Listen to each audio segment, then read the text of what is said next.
So welcome back to the channel. Today we've got James Frodyma. Did I get it right, James? You got it right. You got it right, Jamie.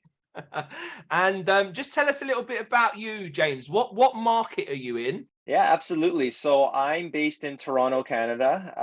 I do service sort of what's called the GTA, the Greater Toronto Area. It's a great market to be in. A lot of people, lots of immigrants coming into the city. You know, the Canadian real estate market, for those who know, the past year was a little bit of a cool down compared to what we've been used to, but it's still a very robust, growing market. So yeah, it's Love great. that. It's a great And market to be in. in the GTA area, what kind of, where do you specialize? Like, have you got specific areas Yeah. that you tend to work on most? Yep, definitely. So I am working a lot in North Toronto, so the northern part of the city, and then up in the suburbs as well. So I do a lot of work in Vaughan. My team is very active in Vaughan, and then I tend to specialize there, and as I said, the northern part of Toronto as well. Fab. And what brokerage are you with? So I'm with Sutton Group Admiral. They're located in Vaughan, and I'm part of the Dave Alfasi team. So I joined that team about 22 months ago. My good friends runs it, Dave. And when I got into real estate, it was an absolute no-brainer to join his team. One of the most productive teams in the entire Toronto real estate board. If you look at our units moved every year, we're in the top 0.1% of active agents. So, you know, very, very productive team, definitely. Amazing. And I guess that's where I really want to start. So I'm creating this channel and this community to be able to give back. And, you know, we started the series yesterday, and the criteria is, you know, successful agents, you know, ideally people that are kind of six figures and above. And what I want to do is create a real resource and tell your story, not only how you got started, you know, and your way up to becoming, you know, a six-figure earner, et cetera, but also, you know, kind of learn about that journey of kind of what you've been through, how you've got to where you are, and kind of allow people to learn from that. So kind of, how did you get started in real estate? So a little bit of an interesting story. How I came into it was actually COVID. COVID Oh, wow. upended, you know, as we know, so many lives, and you know, overall it was a big negative. But from a career perspective, for me, it forced my hand to switch careers and move into real estate. So in a way, you know, that was a silver lining for me career-wise. So prior to that, I was in the event filmmaking business. I have had my own business in the event filming space. I started it really in university, and I was doing that for about 12, 13 years, had a successful business, and I was doing luxury weddings and then other type of corporate events and things of that nature. And as I'm sure you can understand, when COVID hit, the event business just went poof. Like absolutely overnight, everything came to a screeching halt. And, you know, I sat there and I thought, okay, you know, we're going to sit at home for 2 weeks. This will all pass and then everything will get back to normal. Well, we all know that didn't happen. Lockdowns continued, particularly in Canada. They were quite harsh. Bit zealous. Yeah, you can say that. And after about, you know, 3-4 months of lockdowns and staying at home and things not opening up, and it didn't seem like things were getting better, you know, I sat back with my wife and I said, you know, I don't know how much longer this is going to go, but, you know, I need to start producing some income again, because this is, you know, our bills didn't really slow down. So that's when I reached out to my friend Dave, who runs our team. And real estate had always been something that I had in the back of my mind. Like, you know, it'd be great to get into it. I was always interested in it, but I was running my own business. I was busy. You know, I thought that was just sort of a pipe dream. And then all of a sudden I had all this free time on my hand, and I reached out to Dave, and I started to pick his brain. I said, you know what, I'm thinking about making a switch. I see that the real estate industry really hasn't been affected too much by COVID. And if anything, people were getting itchy and they wanted to move, and the market was really booming here. And Dave really encouraged me to go and get my license. And I jumped in with both feet. I expedited it. I think the average time most agents take to finish their license is anywhere from 8 months to 12 months. I finished it I believe in 6 months or 5.5, something like that. Like I was Wow. just gung-ho studying, You were keen. because that whole platform, the education moved online. So you could really do it at your own pace. Yeah. So I It's was not as if we just were doing anything other than watching Netflix at that point. exactly. So I thought, you know what, I'm going to get off Netflix and I'd rather get into my studies. And I just tore through the material, learned as much as I could, and passed, got my license. I joined Dave February 2021. When I got my license, I joined the team, and it was just guns blazing. The market was very busy. I jumped in. Dave trusted me because I was super excited to get started. And plus, I had a lot of experience running my own business, and it was a lot of sales experience, customer service experience. So, Yeah. A lot of it's and transferable, right? well, that's actually, I think, part of my success that I've had is, especially when you look at the wedding business, that is like when someone's hiring you to photograph or film their wedding, it's a very emotional decision. You're trusting someone with arguably, up until that part of your life, one of the most important days of your life and one of the most important events that you're going to have. So you got to put your trust that this person is going to do what they say they're going to do and do it well. So I understood that part of emotional selling. And when someone's purchasing that, whatever the service may be, if it's an emotional, how to sort of get them to trust you and understand that you're going to take care of their needs. Real estate in many ways is the exact same thing. Although it's Lots of one of parallels. yeah, it's a huge financial commitment that someone's making to you, but at the end of the day, it's a huge emotional purchase as well, because a lot of these people, they're moving their families, they're uprooting their lives from maybe one area of the city into another area of the city. Schools are changing, neighbors are changing. It's not just about the finances, it's about where you see your life headed when you make that kind of move. So I found so many parallels, and that transition, I think, of selling in the wedding business and then selling real estate was a very smooth transition, to be honest with you. Yeah. Yeah. I love that. Love that. And how much so because you already came from running your own business, and a lot of people, because it is very different from being an employee. And I had to go through that learning curve very quickly. And in fact, I started my business in exactly the same pocket as you. And hence why I pivoted in November of 2020 to real estate, Yeah. because I was in the aesthetics niche, and that closed like for the second lockdown. And again, like Yeah. I went to zero, lost all of my clients. So I was like, well, and of course, I want to move to Florida. I was like, let me help people move to Florida. And that's kind of where I started. So that's really interesting. We've got that in common. But how much do you think mindset plays in running a successful business or being a successful estate agent? Because you are ultimately responsible for the outcomes. And if you don't get those outcomes, you don't get paid. Absolutely. Absolutely.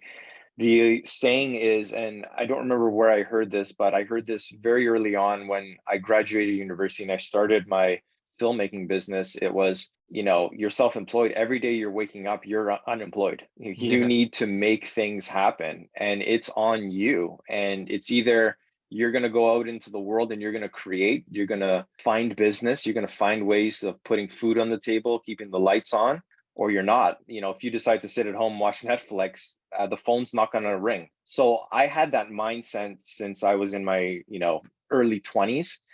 And when I came into real estate, even though I joined a very productive team and, we had leads already, I quickly realized, because as anyone knows, if they're on a team, the splits, are not really in your favor. Ultimately, if you're just working off team leads, you're not going to get to where you need to go. However, because I had that mindset of every day I'm waking up unemployed, it was, okay, let's get cranking here. When I became an agent, let's reach out to my entire sphere. Let's let them know what I'm doing. Find ways to provide value to your clients that perhaps other agents aren't doing. And as soon as it was really like a snowball, working some leads from the team as they came in, doing a good job with those, posting that success on social media. Your sphere is now paying attention to what you're doing. Real estate in 2021 was the hottest topic because, we were seeing gains at some point of, 3% a month, like your house is going up. It was absolutely insane. So everyone was paying attention to that. And that snowball effect of starting to have those early wins, those early successes with clients. And then all of a sudden my sphere's reaching out to me. Hey, James, we're thinking about making that move. Or, my job is now remote. I don't really need to stay in the city. I can go up and get more land up in the suburbs. And it just exploded from there. The other thing is too is, even if you're part of the team, part of a team, I would say this to any agent, treat it like you're running your own business. You are responsible for yourself. You want to go get those self-generated leads, because that's ultimately what's going to put more money in your pocket. That's what's going to grow your business. And you shouldn't be relying on other people to give you that business. It's your responsibility to go out and get that. So that was always my mentality from day one. And the funny thing is, with real estate, every single person that you encounter virtually in your day could be a potential client. It's not like you're targeting, dentists or some really niche type of people. Like, most people you meet, they have a At some house, they're point. interested in real estate. Unless they're a real Yeah. estate agent, everyone's a potential client that you meet. And I started letting everybody know what I was doing. I would go to Starbucks in line, you chat up the barista, tell them what you're doing. And it sounds hokey, like, it's not like I No, go no, up to it's someone, old hey, school. hey, I'm a real estate, but it's absolutely old school. And you know what? Old school works. I think there's a big emphasis these days where people are overemphasizing advertising everything on social media and everything online. People are forgetting, and this is a lesson that my team lead Dave has taught me. He's been in it for 15 years. Old school works. You sell a house, send a flyer out, knock on 10 doors on that street, let them know what that sale was. People want to hear about that stuff, especially in a booming market or even in a market that's sort of teetering. They want to know what their house is worth. So provide value to every single person that you meet. Let them know what you do, and you'd be amazed. I went into a condo last year that I was selling, and I have a habit of chatting up all the concierges and the security people and being nice to them. And in one building in specific, I left them a few cards. And I said, look, if anyone comes in and they're interested in possibly talking to an agent about selling, here's some cards. Well, lo and behold, I got a call 3 days later from someone in that building because the security guard gave them my card. And that was just a simple conversation. How many people, agents, walk through a building and they don't even want to make eye contact with the security guard, let alone chat with them, So there's opportunity everywhere. And I was really trying to reach for that. Every single place that I went, made a point letting people know what it is that I do. And, leads started coming in. Love that. Love that. And where did you get your first deal from? So the first deal that I did was through our team. So Dave, gave me a lead that was from the area that I sort of grew up in, and I knew it. And it was him and I on that listing. We were able to sell that property, and then they had to go purchase something. So I assisted them to go and purchase as well. And yeah, it was exciting. It was very difficult to work with buyers back then, like someone trying to purchase, because it was just bidding war after bidding war, and you'd have to bang your head and lose 5, 6 bidding wars before you realize, okay, the market's really in control here. And it's a lot different than when I was selling, where I could just, the sky is the limit on how much I would sell my house for. Yeah. And now, in 2023, we've seen that completely flip, where the buyers sort of have their Power now. choices and power, Yeah. and the sellers are, feeling it a little bit more. So Yeah, yeah. And there's a lot of comparison in the market because the last year or so, as you say, you saw it go up so much, and now they're coming in and say, right, well, Susan next door got 160 over ask. I want that, and of course, the dynamics have changed completely. So it's like oh, now having absolutely. to readjust to this. And I think we're all kind of, and this is not just in Canada, but across the board, we're finding that. And I think, we're still trying to find where that line in the sand is, because there's a little bit of fear in the market. Of course, interest rates have had an impact, but, we're still trying to look for that normalization. Yeah, absolutely. I think we're getting close to it. I mean, I was having a lot of those conversations, those tough conversations with sellers, particularly last year, right up until October, November. Sellers were still pointing at, well, that house 4 days down, four doors down, sold in February for $300,000, $400,000 than you're evaluating my house at. And that's a tough pill for some people to swallow. They feel like they've missed the boat. And it's almost impossible to time the market. It's like trying to time Yeah, the stock market, of course. so you have to deal with the realities of where the market is today. And you do that through education. You do that through comparables and numbers. And, you run those for your clients and try to educate them the best that you can. At the end of the day, I would say 80% of the clients that I work with end up purchasing with me as well. So if you're buying and selling in the same market, it's not really a huge deal. Where it's a little bit more painful of a conversation is when you're dealing with someone trying to exit the market, or retirees who are sort of, they have all their money in their house and they want to remove that to help them, with the next part of their life. That Yeah. can be sometimes a hard conversation because, yeah, it feels like you're leaving hundreds of thousands of dollars on the table compared to where the market was. But to be honest, that market wasn't sustainable either. Like the type of growth we were seeing, it like in the early 2022, late 2021, it just wasn't sustainable. And I feel like the market is correcting now. Yeah, most definitely. Yeah, and I'd 100% agree. It's like correcting. That's the perfect word for it. Cool. Yeah. And if you weren't at your current brokerage, where would you be? What do you mean by that? So if you had to pick another brokerage apart from your own, where would you be? Yeah, that's an interesting question. To be honest with you, I haven't given that question much thought. I'm very, very happy where I am. I think for many ways, and probably a lot of agents have a similar sentiment, especially if you're part of a team. I think the team is much more important than the brokerage itself. I mean, our brokerage does provide us with support, so I don't want to say anything negative about that, but the interaction with our team, with the support that, our administrators on our team and my fellow colleagues, like that's more important to me than the brokerage itself. And I think you're seeing that in general, like It's the people within the organization that matter. Yeah, and it's really like people are picking the agent based on the agent and the marketing for that agent specifically versus, whether you're from Sutton, whether you're from Remax, whether you're from Royal LePage. You're not really like, I've never heard anyone say, I want to hire a Remax agent. Like nobody really cares. It's really, I want to hire James Frodyma to sell my house because I trust them. Yeah, it's about the personality and the level of service you're going to get. So amazing. Absolutely. And that's what I really love about the US and Canadian market. It is all kind of people to people, where in the UK, it's about we call them estate agents, where it's whatever one is on your high street, which deals in your area. So it's more about the brand rather than the person. And it's kind of flipped in the US and Canada, which is great. Definitely. Amazing. And with that said, any kind of new realtors coming into the business, what advice would you give them? Yeah, so anyone entering the business right now, it's almost the same advice if you were starting any type of business, where you are coming into something where you are self-employed. Even if you're joining a team, you should take that mentality of you are self-employed, and really, like the saying of there are no days off, it is true, especially when you're starting out. You need to be hustling.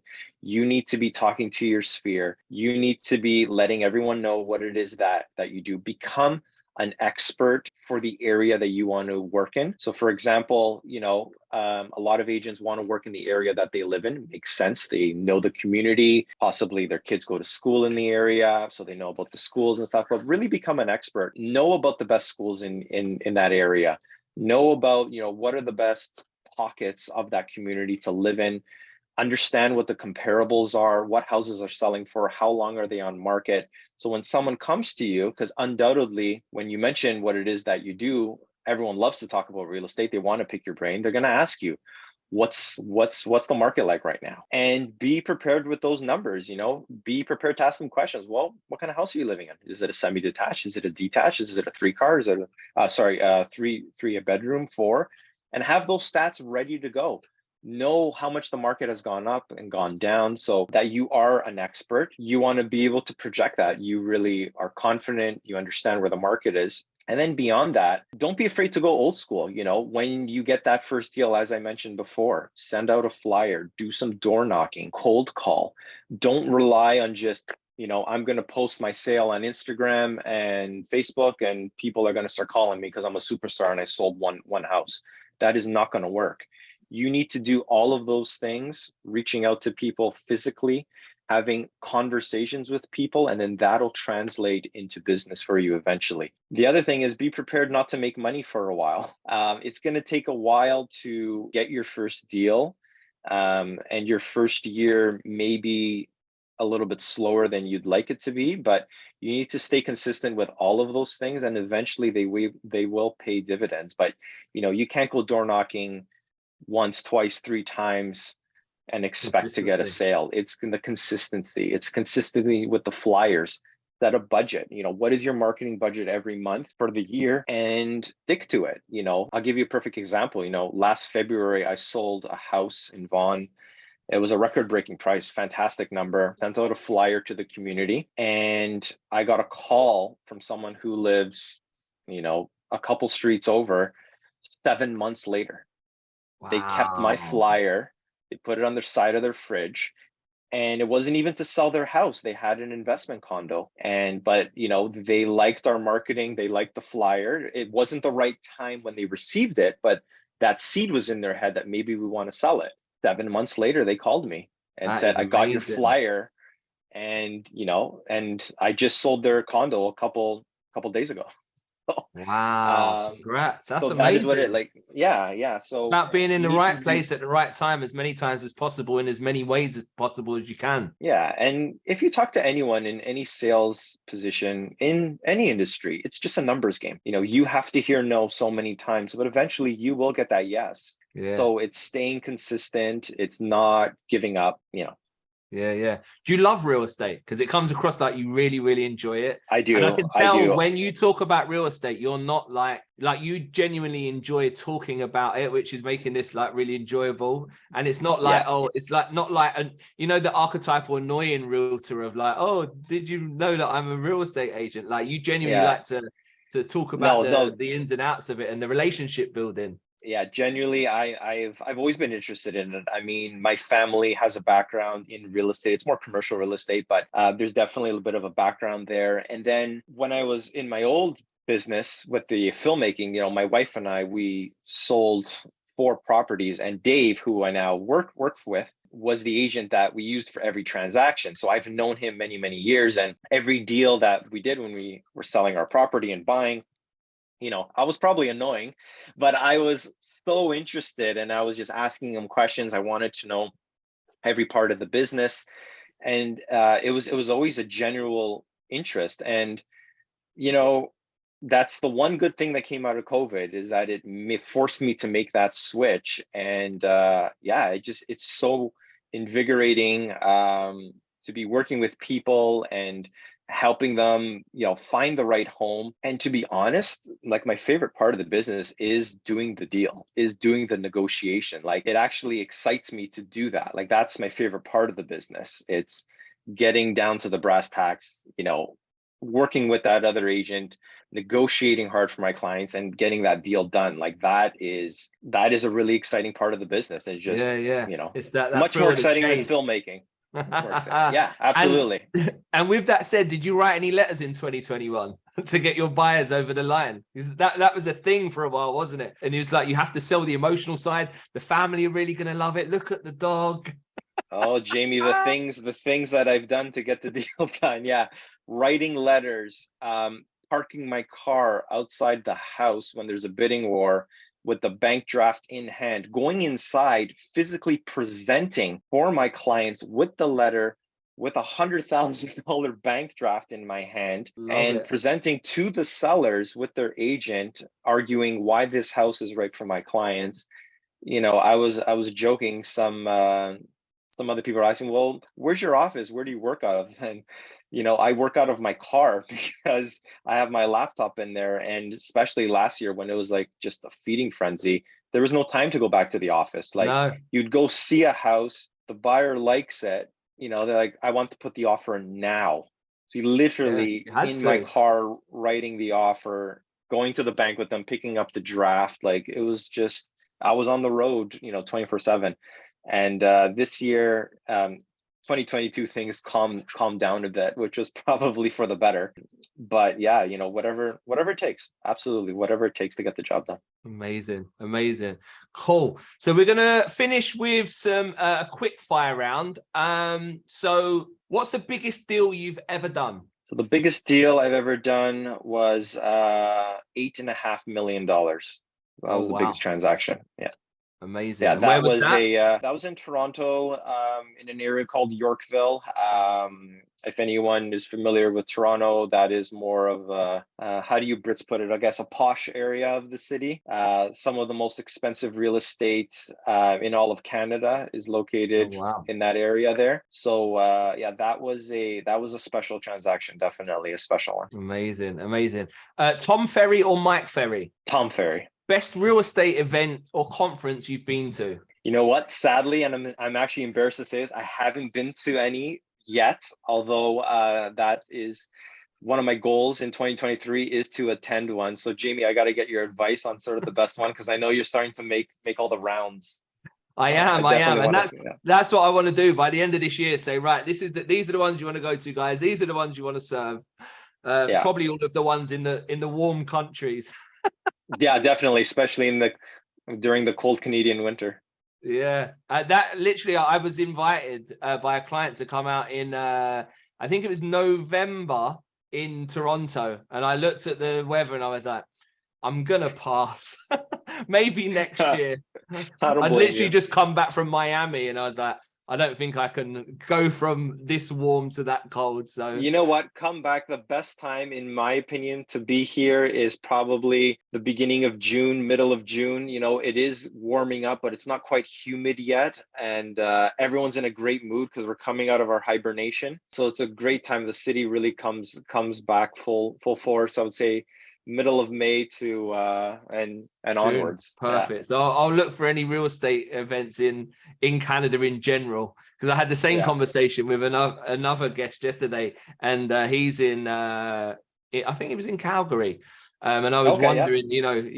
wondering, how different the climates are. So, TikTok or Reels, Reels. Facebook or Instagram, Instagram. EXP or Reel, Reel. Remax or Century 21. Oh, you're putting me on the spot here. I'm part of a different brokerage, but okay, I'll go Remax. They're quite large. Cool.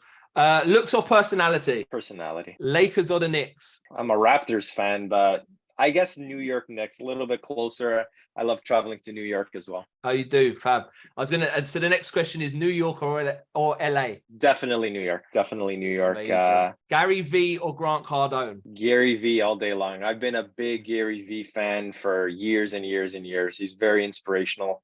Seems like a humble guy. I would love to meet him one day. Yeah, I do you know what? After I came back from New York, I was like, I didn't go and see where Gary V works. So I think that's going to be on my next trip. Oh yeah, positive or negative? Positive all day long. Peace or war? Peace, of course. Thank you so much, James. You've been a wonderful guest. And thank you for having me, Jamie. No problem. It's lovely to meet you, sir. You too. Have a good one. Thank you. Bye. Bye-bye.